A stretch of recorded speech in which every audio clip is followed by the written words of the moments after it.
যার কাছে আপন বউ পরের মহিলা সমান মনে হয়, নিজের বউও দেখে, মানুষের বেডিও দেখে, তো তার কাছে কি কোনো হালাল হারামের পার্থক্য আছে কি? তো সে জানোয়ার না তো জানোয়ার কি? সে জানোয়ার না তো জানোয়ারটা কে? তাই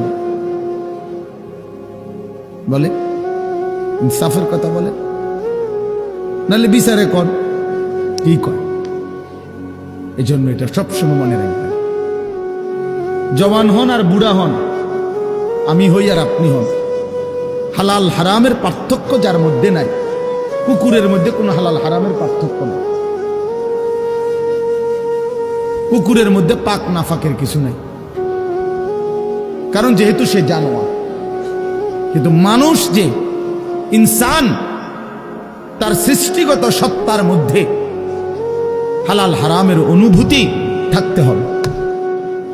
মুসলমান তাকেই বলবে যার মধ্যে জায়েজ না জায়েজের পার্থক্য আছে, হালাল হারামের অনুভূতি আছে, পাক নাফাকের অনুভূতি আছে। কোরআনুল কারীমে আল্লাহ তাআলা এটা বলছে।